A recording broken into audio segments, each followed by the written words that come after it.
Sa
Walang biyaya mo. Salamat sa walang biyaya mo.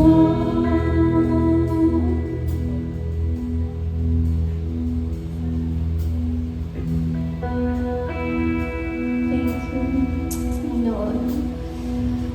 Thank you, Lord, dahil natanggap mo kami ganito, Panginoon. Salamat, Lord. Salamat sa katapagan mo, Lord.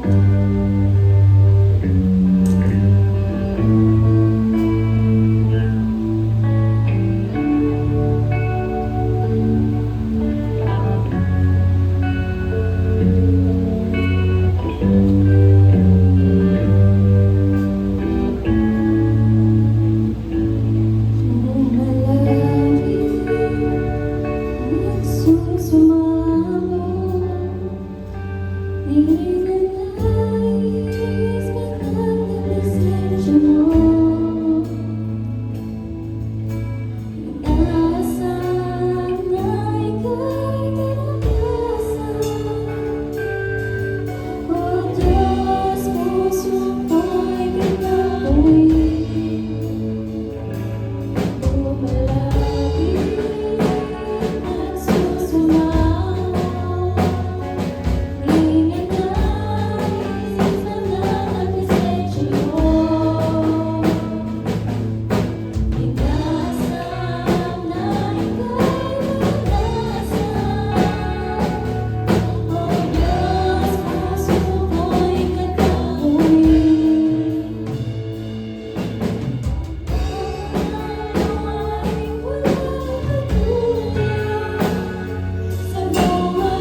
Susumama po kami, Lord, nagpapakumbaba ng ganito ng kapagawalan sa kanan niyo, God. Sa mga ikalulugod ng gawa po namin, Lord, sa isip, Lord, sa mga bagay na dapat namin ginawa pero hindi po namin ginawa, Lord. Lord, alam niyo po yung puso namin, Lord.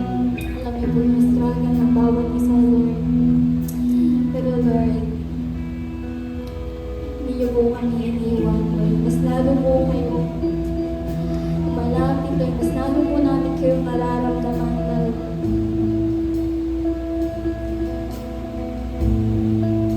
Lord, we just pray, Lord, na manatili yung fire sa puso namin, Lord. Na mag-ikot lang sa inyo, Lord.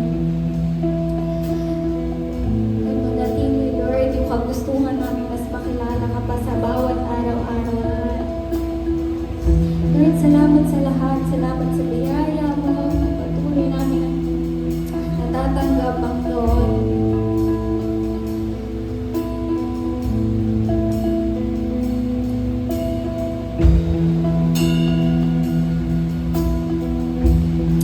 And Lord, we are excited, Panginoon, sa matututunan namin bagong salita niyo, Panginoon.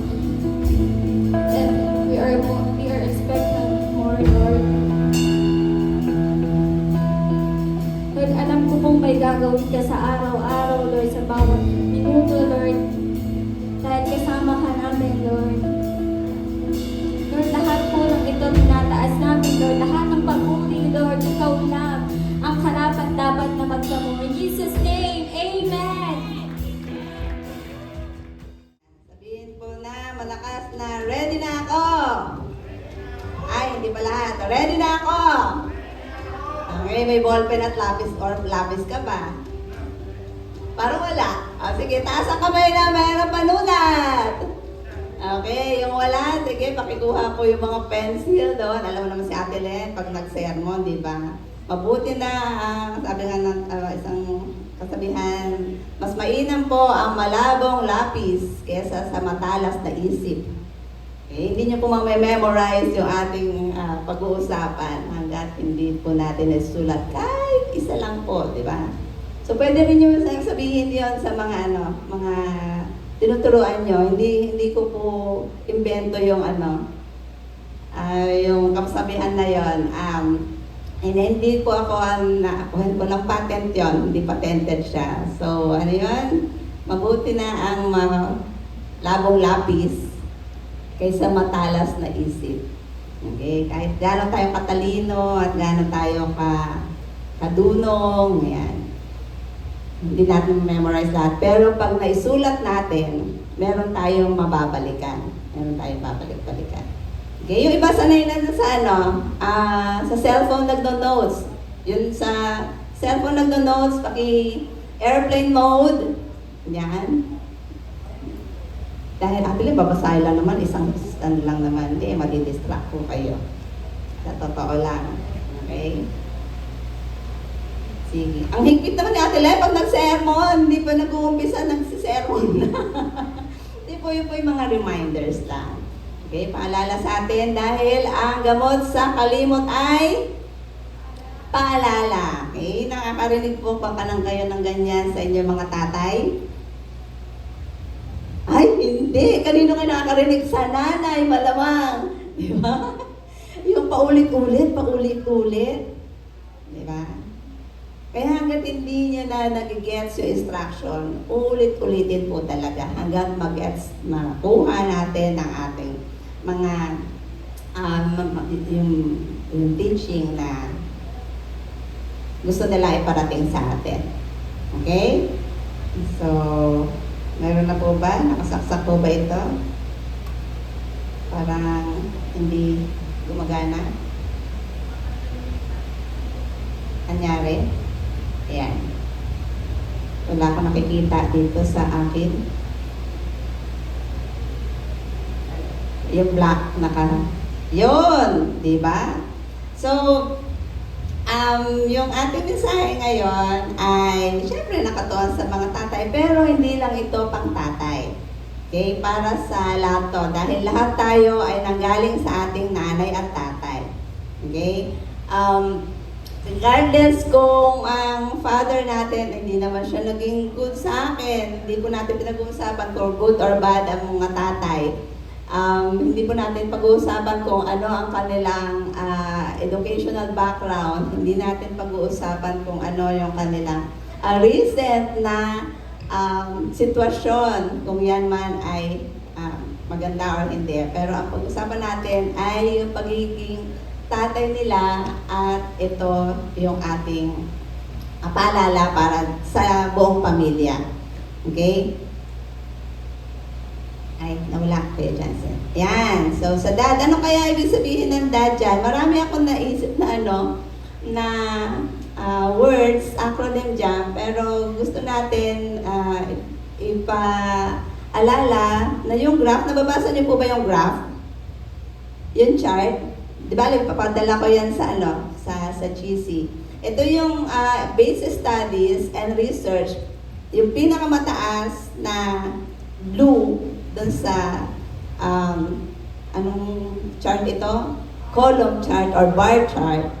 Okay? Sa 100% na na range, na percentage, 93% ang result sa mga sinurvey na mga pamilya na pag ang tatay unang nagkaroon ng relationship sa Diyos, kaya yung buong pamilya, 93% ang posibilidad or yung in reality, yun yung talagang bracket niya. 93% yung buong pamilya sumusunod. Okay? Ang nakalagay dito, comes to Christ first. Okay? Hanggat maaari ako, iniwasan ko yung paggamit ng unbeliever and believer. Ako lang po yun kasi talagang even may ibang mga pastors, even mga mga preaching, maririnig niyo po yun. Pero ako, on my personal conviction, lahat tayo believer. Depende nga lang kung sino yung pinaniniwalaan natin. Tama? Any religion, believer. Pero kung kanino tayo naniniwala, yun yung ating conviction. So kung si Christ ang ating pinaniniwalaan, si Jesus Christ ang ating Lord and Savior, yun yung konteksto dito ng pag-uusapan po natin. Okay? So bago tayo magpatuloy, let's pray. Lord, thank you sa panahon ito dahil alam namin hindi lang kami nag-celebrate ng Father's Day, kundi Lord, yung kabutihan mo bilang tatay sa aming lahat, bilang ama, bilang tagapagtaguyod, provider, protector, ikaw po yun, lahat-lahat. Kaya dalangin namin na ang mensahe ito ay hindi lamang namin marinig ngayon, kundi ito'y patuloy namin maisabuhay at maisapuso at maisalin namin sa mga susunod na henerasyon. In Jesus' name we pray. Amen. Bakit damay ang next generation? Kasi yung pong kabuuan ng survey na to, damay ang pamilya. Pero kung ang tatay ang mamumuna sa pagsunod sa Diyos, mataas ang posibilidad na maakay niya ang buong pamilya. Nakarinig na tayo ng mga testimonies na ganyan. Pero paano natin kung hindi naman talaga ang tatay ko ang nag-akay? Meron iba nag-akay. So, doon sila papasok sa sa 17%, yan naman nanay. Okay, yan ang nag-akay. Pero tignan nyo yung difference. Tapos yung 3.5%, pag yung both sila. Okay, yan yung pinag-usapan sa mga parents. Iba pa yung ang nag-introduce sa'yo tungkol kay Jesus ay iyong kaibigan. Okay, yan pinag-usapan lang natin dito, tatay, nanay, at sabay kayong mag-asawa. Pero nakita niyo po yung kalakihan ng difference pag ang tatay ay talagang ginampanan niya yung pagiging leader or head of the family.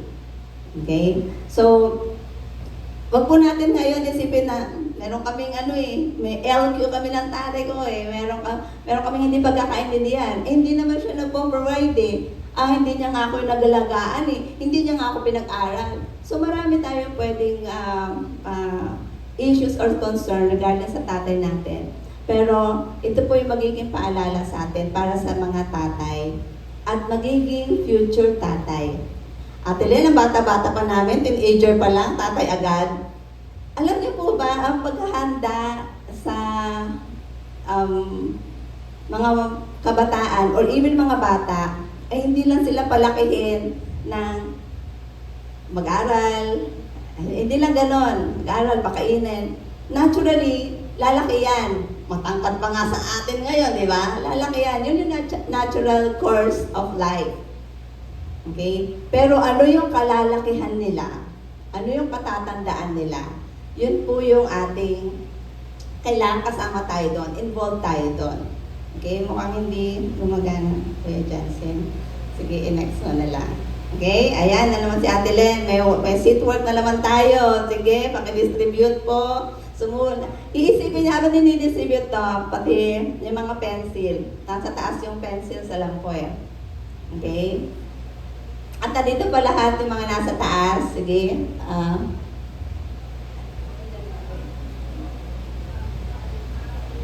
Ayan. So, kumuha kayo ng pencil, tapos may bibigay sila Ate Beth, sila Ate Chaka ng mga yung ginapit-gupit na mga papel. Pero, pag nagsulat po kayo nito, para habang dumarating yung mga papel, pero pag nagsulat po kayo nito, isipin nyo na nung elementary kayo, hindi yung edad nyo ngayon. Okay? Sino sa inyo nung elementary, high school ay nagsusulat na Islam book? Sino inabot yung Islam book?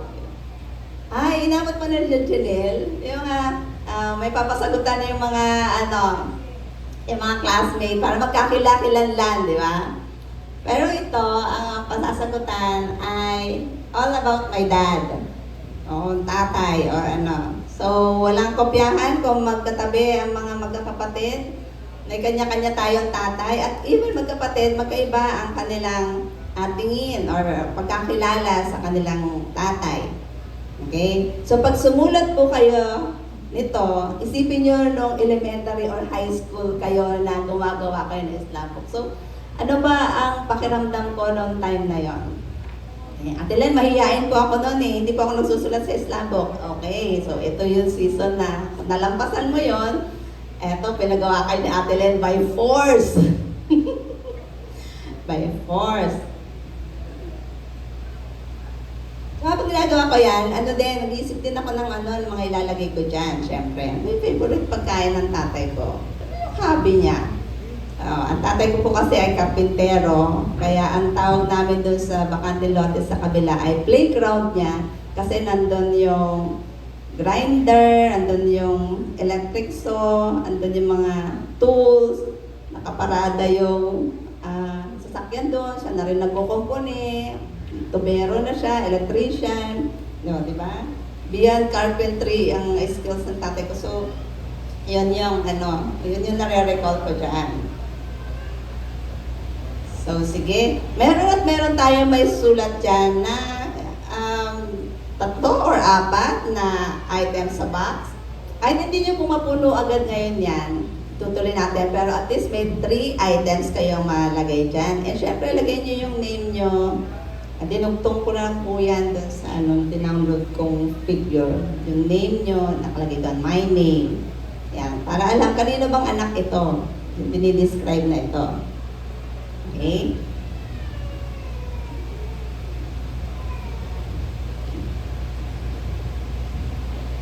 Ala, may exam pala pag si Ate Len nagsisermon. Diba? So, Sunday school students ko kayo lahat dyan. Kaya sabi ko, dito tayo magsa-Sunday school lahat. Kaya yung mga nasa taas, ayan, bumaba na sila. Lahat po tayo ay sasagot niya. So ano pa? Ano pa mga nakalagay dyan? Medyo mahirap yung iba sagutin. Kailangan pa ng panahon para talagang Isipin, ano nga ba ang kanyang ano nga ba yung masayang ginagawa namin together? Ayan.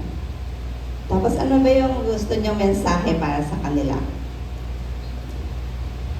Huwag kayong maglala. Hindi ko yan nire-require na iabot niya sa kanila. Okay? Natalie, naku. Eto naman, meron na naman siya ipapabigay na ilagay or ibigay. Yeah. Pero yan, I just want you to recall your dad, yung mga items na nandyan, nung bata-bata pa tayo. Kasi iba ngayon ang iba na ang relationship natin kung tayo ay dalaga na or binata na, o lalo na pag adult na tayo, kung may kanya-kanya na tayong pamilya. So iba na ang tawag doon ay dynamics. Marinig niyo sa amin ni Pastor Jay. Ano yung dynamics sa pamilya? Ano yung kalagayan? Ano yung sitwasyon? Okay? So, sino na nakatatlo? Tatlo. Taas yung 3. Nakatatlo, nakaapat. Okay. So, majority. Puwera yung pangalan. So, narinig ko pa, di ba? Ayun. So, pwede nyo yan ituloy hanggang mamaya. Or isama nyo siya sa inyong devotion time. Dahil kung gano'n nyo kakilala o gustong kilalanin ang inyong tatay, sa sitwasyon ngayon, what more na gusto rin natin makilala our Father in Heaven, diba? Pero ngayon, practicein natin, gano'n ba natin kakilala yung earthly fathers natin?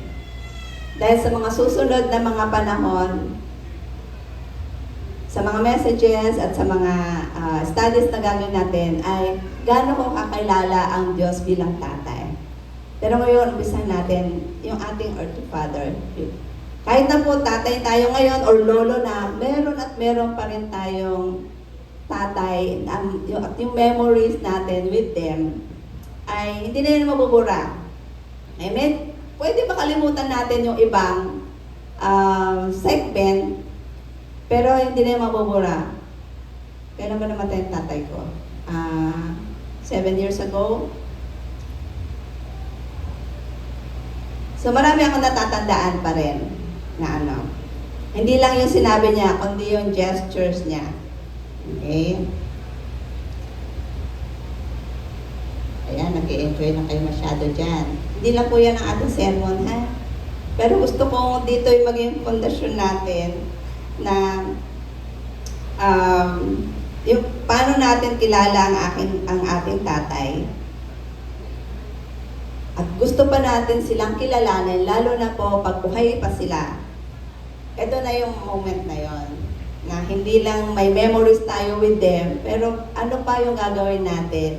At ano gagawin ng mga fathers ngayon? Papakita ko sa inyo mamaya yung mga scenario bakit kailangan yung ating dad ay lagyan natin ng mga words. Okay? Dahil sa mga nagaganap sa kasalukuyan, mga dad, dalasan ang dalangin. Okay? Dalasan. Kung tayo ay nagpe-pray before kumain, well and good. O diba, 3 times a day. Kung minsan, 4 times or 5 times a day.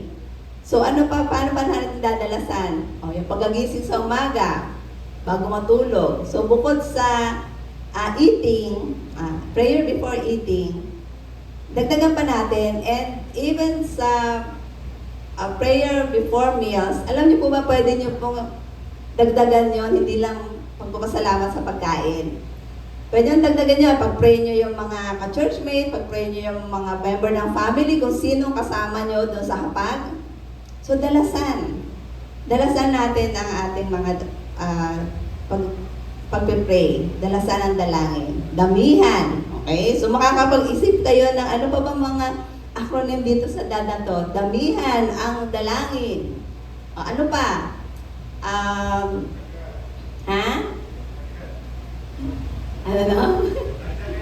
Dagdagan. O, di ba? Ang daming words sa Tagalog. Pwede nga English. Gamitan nyo yan ng English na dagdagan, dalasan, damihan, o ano pa yung sa English dad. So, pwede kayong gumawa ng mas matatandaan nyo para mag-sink in talaga yung message na tungkol sa prayer ay marami pa tayong matutunan. So, yun yung call para sa mga dads. Yan. Dahil ito yung sinasabi kong mga sitwasyon ngayon. Bakit kailangan nating damihan yung panalangin? Kasi sa henerasyon na to, bukod sa news sa TV, di ba, ang dami natin nababalitaan, ang dami natin nakikita na mga curious sa mga kabataan. Although dumaan lahat tayo sa pagiging youth, na curious din tayo, pero ibang level ang curiosity ngayon ng mga bata at youth. Isang click lang, yung hindi nila matanong sa atin, sa iba nila itatanong. Curious sa Yossi, yung dati Yossi lang. Ngayon may vape na. Okay? And as early as 7 years old, 6 years old, alam niyo po ba may sumusubok? May sumusubok dyan. Kaya, katuwag niyo po ang church para paalalahanan ng ating mga youth kung ano ang dulot nito mga sitwasyon na to. May mga youth na nagkikwento sa amin, teacher, paano po yan? Meron kami kaklase, niyayaya kami mag-vape. Diba? So, paano natin sila i-guide tungkol doon? Sasabihin ba natin, naku, wag yun, masama yun, bad yun. Okay? So, hindi po ganon yung atin sinasabi na, na mga, na words. Sabi ko pa nga doon sa kabataan, sabi ko, kaibiganin mo. Kaibiganin mo. Kasi, may reason yan behind. Bakit yun? Kasi pwede sinubstitute niya lang yan. Dati siya nag-try na mag-Yossi. Okay? So, ang substitute na to ay alam niya na, ay, wala siyang maibubugang nicotine sa paligid. So, may mga reason yan.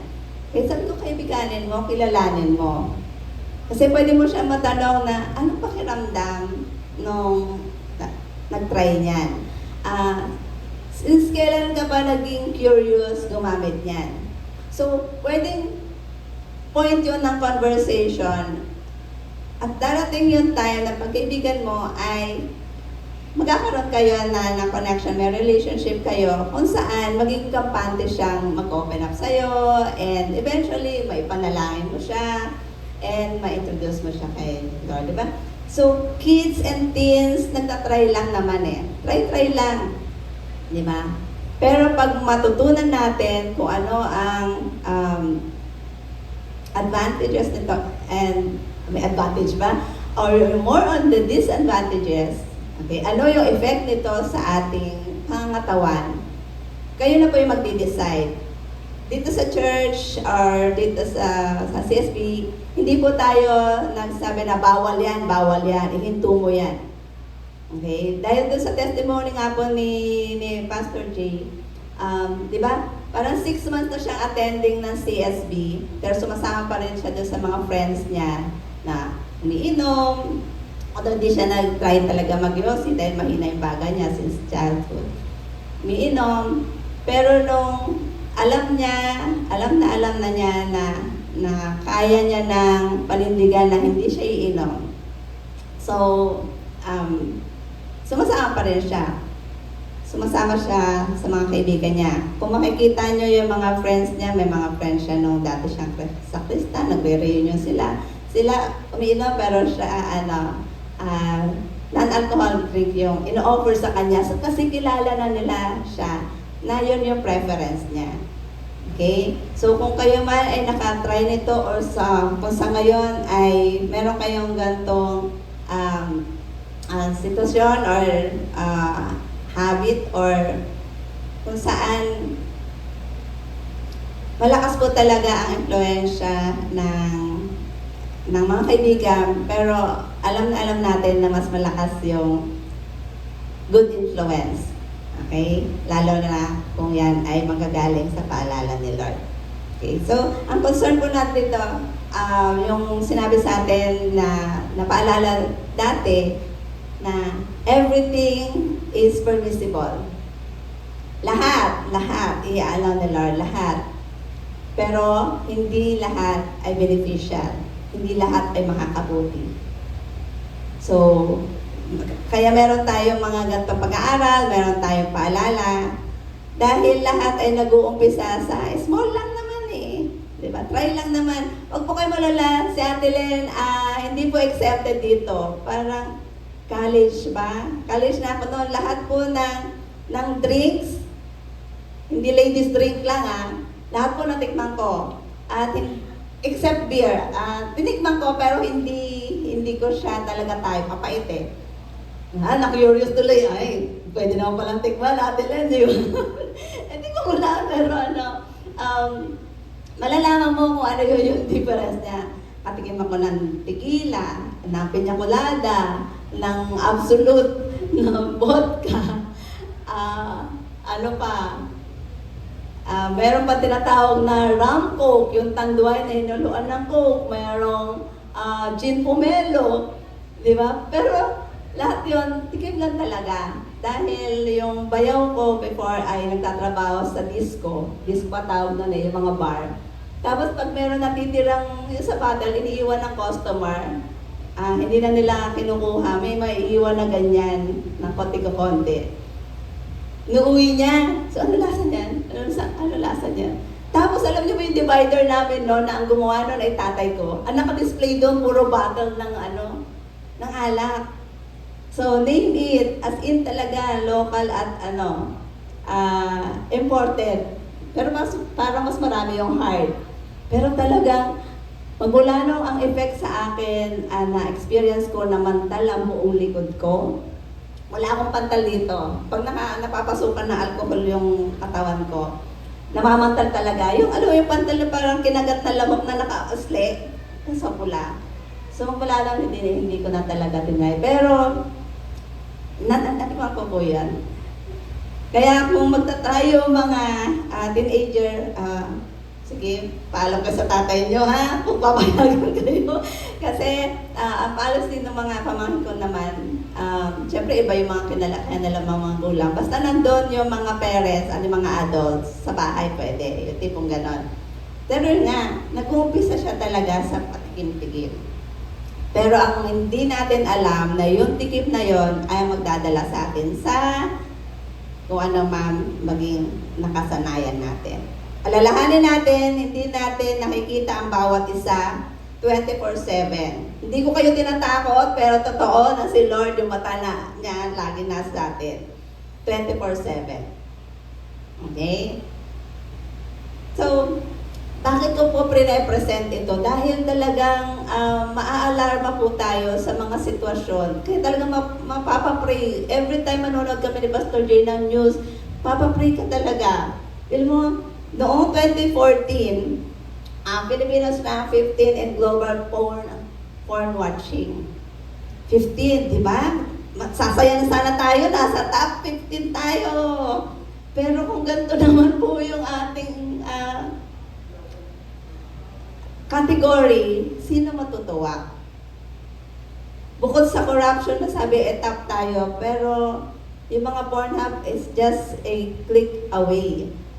Noon, nagre-renta pa ng mga VHS Betamax para lang makapanood niya. Pero ngayon, even yung mga prank, nakakita ako ng na nagpa-prank, pero sexual yung tema.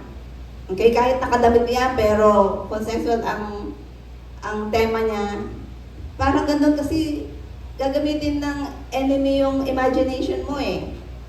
And ito ang news. After ilang years, after 9 years, wala na tayo sa 15th place. Nasa 9th na po tayo. Diba? Sino hindi mapapapray dyan? Within 20 countries that watch the most porn site. 9 ang Philippines at nakalagay pa dyan, naka-highlight, ay nag-top tayo globally, sa global list, ng longest amount of time spent. Hindi lang nanonood, hindi lang sumisilip. Longest time spent, ibig sabihin nagbababad talaga, pinanonood yung buong episode. Yung single visit. And hindi po exempted dito ang mga nag-a-attend sa church. May mga counseling kami na Even nasa praise team, malulungkot talaga, mapapapray talaga kami, mapapapray talaga tayo, even nasa praise team. Hindi po sa hindi dito ang council namin, sa ibang mga churches. Even pastor's kid, may struggle po. Alam natin na andun yung struggle, pero anong gagawin natin?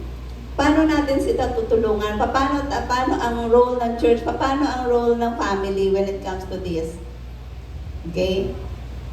Hindi lang dahil accessible ang lahat, ay sabihin natin, wala tayong control eh. Hindi, nasa loob pa rin ng tahanan yung control and yung discipline and yung value system natin. HIV cases in the Philippines rise from 500% among ages 15 to 25. Kung hindi po kayo nakakabasa ng news, ito po sitwasyon natin galing sa Department of Health. 500%. Wow! Tataas ng figure natin, di ba? Ages, teenager hanggang young adult. Ito lang po yung nagpapatest ng HIV. Alam ko 2 years ago, binigyan ko kayo na ng gantong figure yung HIV infection. Meron akong nireview na Mother's Day message noong 2013 na ito'y present ko sa inyo. HIV infection every day noong 2008, isa lang. After 10 years, 32 per person per day ang infected ng HIV. 2022, 42 persons. Hindi lang po ito figure. Kaya nilagay ko dyan persons, tao po ito. In 2025, nag-update kami doon sa GC na aming mga kaklase, sa family studies. It's 57 people being infected with HIV. At hindi naman natin yan, hindi naman tayo affected yan eh. Nasa church tayo eh. Meron mga church member and goer. Kaming mga kilala, even yung mga nag-testimony dito, way back nung tayo yung nagkaroon ng HIV awareness. Hindi exempted ang church people. Hindi exempted ang mga magulang. Hindi exempted ang mga bata.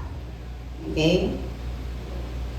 Kaya anong gagawin ng mga dad? Dad, dinggin ang Diyos. Listen. Even mothers, listen. Even kids, even youth and young adult, dinggin ang Diyos. Kung nangungusap na siya sa'yo, do not harden your heart. At masarap kasi manood eh. At saka for entertainment purposes. Dadating talaga sa kabataan, magta-try kami eh. Pero, paano po pag dumating dun sa time na nagkaroon na ng consequence yung ating pagta-try? Ito mga consequences po ito ng mga decisions ng mga kabataan, 15 years old to 25 years old. Ito po yung consequence nun. Yes, pwede tayo humingi ng tawad kay Lord. Lord, nagkamali ako. Patatawarin talaga tayo ni Lord kung sincerely tayo mananalangin, hihingi ng tawad. Pero hindi tayo makakaligtas sa consequence. Kung nagkasakit ka sa baga dahil doon sa 10 years ago mong habit, yan yung consequence. Yes, pagagalingin tayo ni Lord kung yun yung kalooban niya. Pero may consequences. At yun yung hindi natin pwedeng idikta kay Lord. Lord, wag mo nang ilagay yung consequence. Humingi na akong tawad eh. Diba? So, dinggin ang Diyos. Do not harden your heart. Okay? So, sabay-sabay natin basahin sa English and sa Tagalog, yung Filipino version ng Proverbs 1:8. 1, 2, 3, go! Hear, my son, your father's instructions, and do not forsake your mother's teaching. Anak, makinig to eh. Bakit making ito?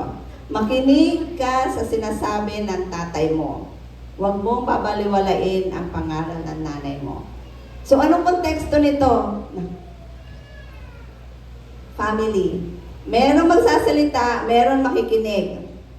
Kanino naka-address yung sinasabi sa mga anak? Sino ang nagpapaalala? Ang mga magulang. Damay ang nanay dito, di ba? Makinig yun hindi, ayan, kinurek, ay, nagulat ako, naging makinig. Ayan, makinig ka sa sinasabi ng tatay mo. Di ba? Nakakatawa tong Pinoy version parang, eto na yung yung version na conversational. Ayan, New Testament. So, makinig. At yung pakikinig po, hindi lang basta narinig. Iba yung nakikinig ng may pangunawa. Ito, may pangunawa to. Hindi yung naririnig na, narinig mo lang, ayan. Bukod sa pagsalita ko po, sa boses ko, may naririnig kayong iba. Naririnig nyo kung may sinasabi yung katabi nyo, naririnig yung electric fan. Pero yung makikinig po dito ay may kaunawaan. Okay? Makinig ka sa sinasabi ng tatay mo. Merong aral yon behind. Pero, mind you, be careful tayo sa pagbitaw ng mga salita. Kasi pwedeng marinig nila yan, pero hindi nila makuha yung mensahe. Kasi ang narinig nila yung boses mong galit. Hindi pa ako nagagalit sinasabi ko lang na pag mataas na yung boses natin, mas maririnig nila at mararamdaman nila yung inis natin kaysa yung sinasabi natin o yung paalala natin sa kanila. So, bago tayo magbitaw ng salita, it's either verbal man yan or sa text, kalma lang muna. Di ba tinuro namin sa inyo na when you decide or when you speak, isipin nyo muna yung help. Help. Ano yung ito? H-A-L-T. Do not decide or do not say anything pag ikaw ay hungry, pag ikaw yung angry, ano yung lonely, and tired. Yan ang magkukos sa iyo na makakapagbitaw ka ng mga salitang masasakit na wala nang bawian. At kahit i-delete mo pa siya, ay, unsend pala dapat to, unsend. Wala na, nabasa na doon sa kabilang end. Lalo na pag may boses yan. Kaya paalala din namin sa bautisan na pag merong ka-reply na message, hinga ka muna malalim, hug ka muna, pause ka muna. Tapos pag may na-type ka na, basahin mo ulit. Ito ba, ay pag ako ba nakabasa nito, matutuwa ba? Ano mararamdaman ko? Matutuwa ba ako? Diba? So mga anak, paninig ka sa mga sinasabi ng tatay mo. Sabi mo sa katabi mo, mga anak din yan sige, kung ikaw representative ni Lord dito ngayon sa kongregasyon, sige, sabi mo, mga anak, makinig sa sinasabi ng tatay mo, kinig sa tatay mo. Diba? Lalo na kung buhay pa, pero pag hindi na, ayan, nandyan ang representative ni Lord, nandyan yung mga pastor, mga kuya, Huwag mong babaliwalain ang pangaral ng nanay mo. Naimensahe ko sa inyo, alam ko sa Mother's Day, yung Titus 2, 1-10. Ang konteksto nito noon ay sa Mother's Day. So, yung tamang teaching ay meron din instruction sa mga tatay. So, from Paul, pagkasulat niya, tinuro niya kay Titus, okay, nakita niyo mga araw-araw.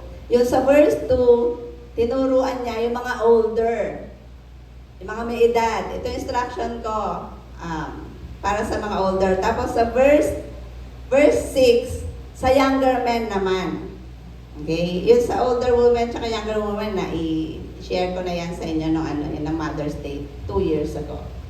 Pero dito tayo sa from Paul, tinuruan niya si Titus, tuturuan niya older. Mas bata si Titus dun sa mga, kaya nga older kaya in-address sa kanila yung mga older men, turuan mo. Di ba? Pero ikaw, Titus, ituro mo kung ano yung ayon sa tamang teaching. Ano dahil mga turong yon? Sabihan mo ang mga mas matatandang lalaki na maging mapagpigil sa sarili. Saan mo pipigilan?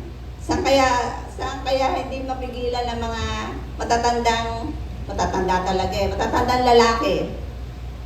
Saan sila hindi mapigilan? Okay? Madali, matino, mag-isip, at magkaroon ng self-control. Imagine mo, ang magtuturo sa mga matatandang lalaki, sa mga tatay, sa mga lolo, sa mga senior citizen, si Titus na mas bata. Pero inutos kasi, dininig niya yung utos ni, ni Paul, na si Paul ay disciple ni Jesus. So, yun yung kanilang pagpasa. Sa mga tamang teaching, mga paalala, imagine mo, tuturuan mo, Tay, magpigil po kayo. Lolo, magkaroon po kayong self-control ha. Kasi ang sitwasyon nito ay nasa mission field si Titus at meron siyang hinahawakan na church. Siyempre, bilang batang pastor, papaturo siya sa mentor niya. O ito, sabihin mo, kaya sumulat si Paul, Titus para dito sa mga paalalang nito. Dapat tama ang faith nila. Okay? Maging mapagmahal sila at matyaga.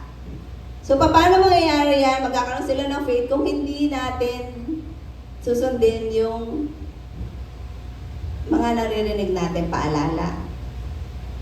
Saan matatagpuan ng mga bata? Saan maririnig ng mga bata ang tungkol sa faith? Diba? May community ba sila?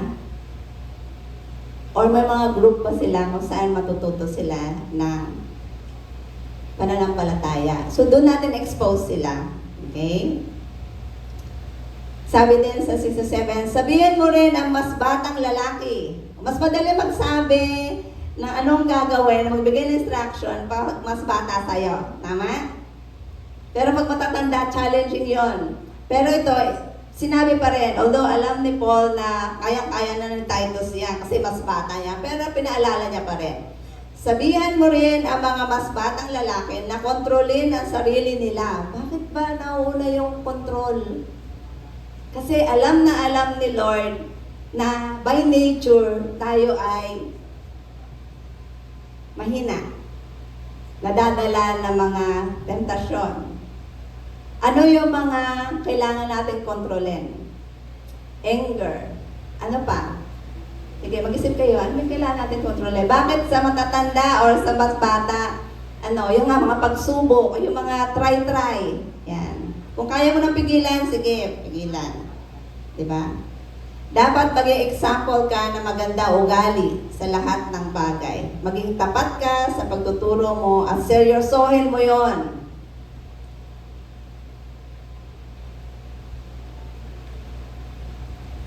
Seryoso ba tayong nag-aaral? Huwag mong lilingon yung katabi mo yan, di ko seryoso.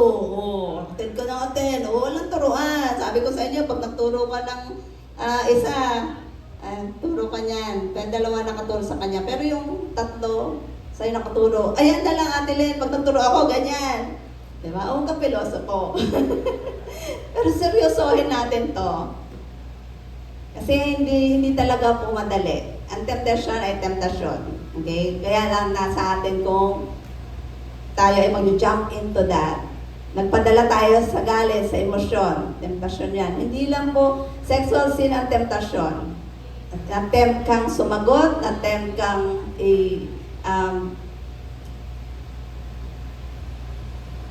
mag-answer back. Pwede naman po kasi mag-usap. Pero kung paano natin yan gagawin, hinga muna tayo malalim. Diba? Every time we respond. Okay? Do we respond dun sa sitwasyon or we just react? Usually, a reaction ay negative. Pero when we think of responding, yun po yung mas mabuti natin. Practicein. Hindi po madali yan, kaya nga araw-araw natin siya dapat isinasa buhay. Okay? Sa mga dads at mga kabataan at yung adults at magiging future dads, Len, talaga naman, bakit ba kami ang magiging future dad? Kung kayo po ay may girlfriend ngayon, anong plano nyo? Diba?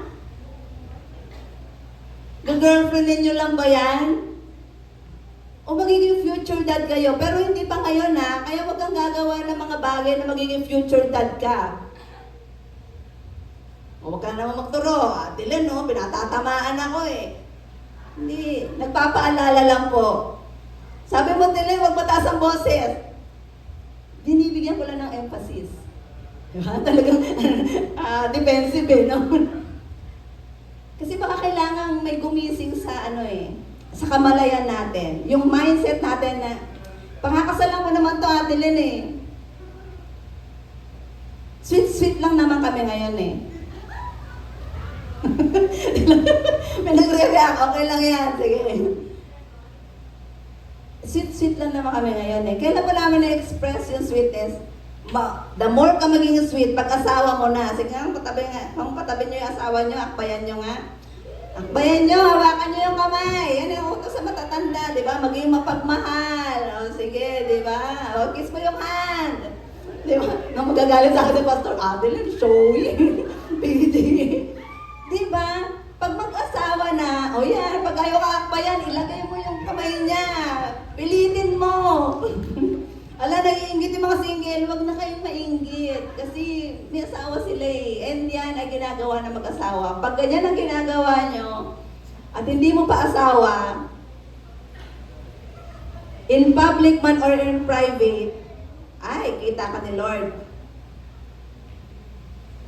Diba? Okay lang mag-display na affection kasi mag-asawa na kayo. Kaya nga, kung tutuluyan mo yan, tutuluyan eh. kung desidido ka sa iyong girlfriend, igagalang mo yan. At ganun din ang mga kababaihan. Magiging ko naman to eh, magiging future husband ko naman to eh.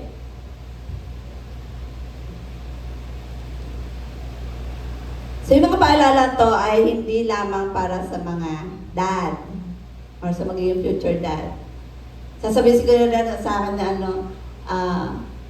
ni JR. Ilan taon na ba si JR, Kuya JM? 6? 5? Ate Lynn, nag-uusapan nyo dyan? Kasal-kasal, mag-aasawa na ako. Pinalalaki natin ang mga bata, hindi lang sa physical nila. Minomold natin sila to be future parents. Responsible adults. Maging independent, pero magiging independent lang po, healthy independence lang ang mararanasan nila. Pag healthy yung karanasan nila ng healthy dependence nila sa atin. At hindi naman maintindihan, ang daming dependence, ang daming words, di ba? Pero alalahanin nyo lang po na yung relationship nyo ngayon, paano nyo i-build, dahil yan yung pundasyon nila pag sila ay naging magulang na. E paano po pag single blessedness, ayaw nila mag-asawa? Yan pa rin ang magiging value system nila pagka nagkaedad sila. Dahil marami pa rin silang relasyon na o pakikitungo na gagawin pag adult na sila. So, kung may katabit ka binata, mag-ayos-ayos. Sige. I'm allowing you to tap the shoulder. Mag-ayos-ayos. At tap mo rin yung shoulder mo. Ako din. Lord, mag-ayos-ayos ako. Diba? Kita ka ni Lord, tinatap mo yung shoulder mo. So,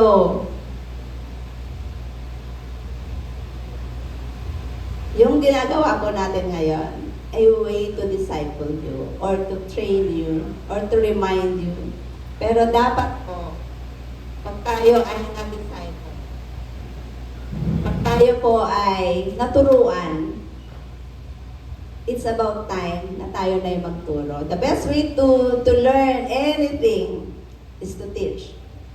Hindi nyo kailangan ng classroom, hindi nyo kailangan ng degree para maging teacher, although yon ay profession.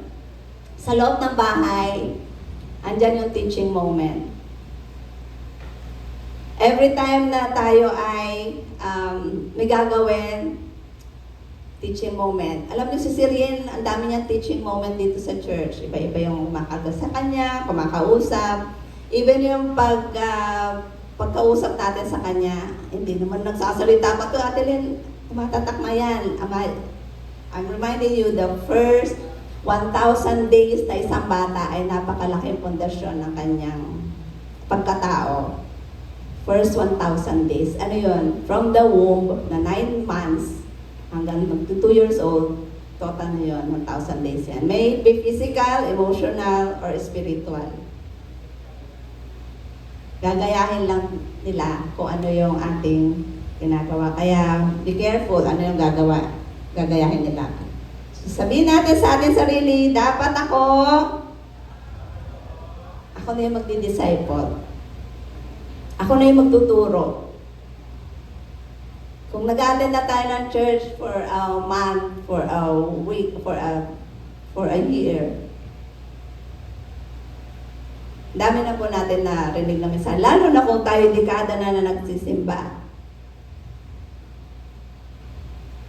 Ito may i-share ako at mag-i-end ako dito. Doon po sa amin, since nung lumipat kami dyan sa Antipolo, 18 years na kami kasal ni Pastor, di ba? So, may mga tumutubong damo doon sa labas. Masukal yun pag hindi natapas. So, pag may dumadang mga bata, ate, linis po, linis. Yan. Pinapatulang ko yun. Kasi kaysa ako magbunot, bibigyan ko na lang siya ng money. Tapos tatanong ko, interviewin ko na, nag-aaral ka ba? So mga ano yan, mga elementary yan. Mga 10 years old, iba 11 years old. So gano'n. So, tuwing merong iba-iba na yan. So for 18 years, iba-ibang bata na yung nagbunot ng mga damo doon sa gate namin. Meron pa nga ako na isama na dito eh. May magkapatid, meron yung napa-attend ko ng love track. Yun, kung natatandaan nyo. Yun yung mga binibigyan ko ng task. Sa palit ay kanilang ano ba naman yung 20 pesos, 30 pesos, tapos iabutan mo ng chocolate, di ba? So, sa ganung paraan, ang dami ko nakilala. Ngayon, uso na ate, i-add kita na, accept mo yung yung invitation ka. Kasi sabi ko, i-PM nyo ako para alam ko kung sino yung kasama mo. Kasi hindi ko kayo matandaan lahat. Hindi ko ma-member. Kasi iba-iba nga sila eh. For how many years na iba-iba silang batch. Just the other day, yung recent na nagbubunot doon, mga grade 4 yun eh, mga grade 4 and grade child labor. Sige po, sasabihin nila pambaon lang po. Ayan, sige. Kaya bibigyan mo ng di ba? Bibigyan mo lang ng money. Sabi ko, sige, linis kayo dyan, brush yung yung floor. The other day, may kasama silang medyo matangkad na. Sabi ko, akala ko kayong dalawa lang kasi pinababalik ko sila eh dahil kami sakit si Pastor J. Sabi ko, balik na lang kayo. Although mataas na yung damo sa labas. Tapos namukhaan ko, sabi ko, tangkad mo na. Ayan. Ilan taon ka na? 19 na daw siya. Pero yun yung bata na nagbubunot sa akin nung bago pa mag-pandemic yun. Diba? Tapos 5 years ago. So, ibig sabihin, 13 or lang siya noon. Sabi ko, bakit? Hindi na kita pagbubunutin ng damo. Hindi na yung mga bata. Hindi, Ate Lynn, dumidiskarte lang. Sabi ko, bakit? Tapos, start na ng conversation. Dumidiskarte. Bakit? Anong diskarte? Nag-aaral ka pa ba? Ganyan. Hindi, uminto na po ako eh. So, nag-start yung conversation. Sige, bunot na dyan. Tapos, linis na yan. Sige, sabi ko, sama mo na sila, tapos ikaw na mag-instruct sa kanila kung anong gagawin kasi alam mo na kung paano linisin yan. Okay? Kung paano siya ayusin. So, siya na yung nag-instruct. So, yun yung discipleship ng dating naturuan. Dati ako lang nag-instruct sa kanya, so naipasa niya na. And nalaman ko na, bakit dumidiskarte? Pamasahe po para sa nag-apply kasi ako ng trabaho. Wala po akong pamasahe. Sabi ko, saan? Sa Pasig Construction daw. 19 years old, magko-construction worker. Although, masipag na bata to kasi nalaman ko yung ano niya, paano siya maglinis, paano siya sumunod sa mga instructions. Bakit niya kailangan magtrabaho? Dahil hindi na siya nag-aaral kasi pregnant na yung girlfriend niya. At 19 years old. Alam mo, bigla akong naisip, naku, ang dami kailangan turuan tungkol sa teenage pregnancy, paano ingatan ang sarili. Alam mo na, pag-pray ko nung time na narinig ko yan, sabi ko, magbukas ako ng parang kids or youth corner sa Antipolo. Pag-pray niyo po kasi hindi ko alam kung paano tayo umpisa. Kasi pag inipon-ipon ko yung mga bata nagbubunot ng damo sa akin, siguro for 8 years, siguro isang na sila, siguro may 10 na sila nagpalitan. Tapos kasi iba nagsasama ng mga kaibigan. So, bakit ko po kinikwento to sa inyo? Kasi sa small steps, in small ways, yung word na discipleship, huwag po kayong ma-overwhelm dyan, huwag kayong magulantang. Pag disciple, pagpasa lang, nung naituro, nung alam mo na ipapasa mo lang siya. Kaya mag-ingat po tayo kung ano ipapasa natin.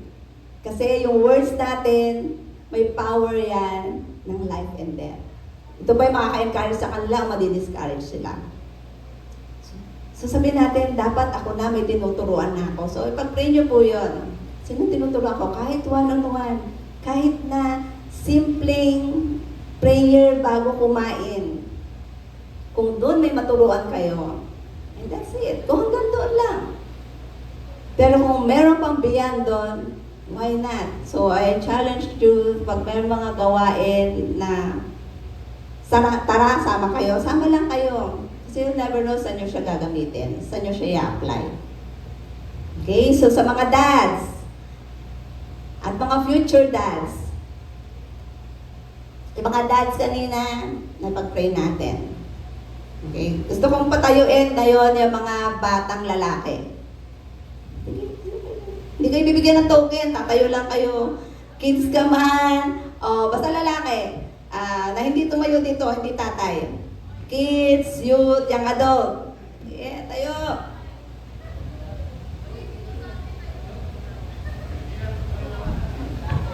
Yan. Sila pa. Ayan, pati si JR, tatayo yan. Kasi kids yan eh. Asa pa yung mga kids na lalaki. Sige, now let's extend our hands to this young man. Kahit kahit 6 years old pa lang yan, kahit na 36 years old yan, kailangan nila na panalangin natin. Sila yung mga i-disciple natin sa loob ng church and even outside the church. So Lord, we just declare the future man of the house, magiging palang araw ay haligi ng tahanan na hindi magtitibag dahil kayo ang pundasyon, Panginoon, na galing sa pagtuturo ng mga tatay. Kung hindi man po kami nakaranas ng mga good experiences with our Father, Lord, Ikaw ang maging tatay ng bawat isa sa amin. Hindi lang po ng mga kabataang ito. And we just declare, Father God, na lahat ng pagtuturo ay maisabuhay po namin. At katuwang kami, hindi lamang sa kanilang spiritual growth, kundi sa kanilang emotional growth, psychological growth. Just declare, Lord, ang bawat isa, bless, ang bawat isa ay may pagkatakot sa iyo. Lahat, Lord, ay may fear of the Lord. Dahil ito ang mag-uumpisa, dito nagmumula ang wisdom coming from you. All this we pray in Jesus' name. Amen. Amen. Okay? So, God bless po sa lahat and alam natin na very challenging itong panahon na to. Kaya, sama-sama po tayo. Manalangin talaga para doon.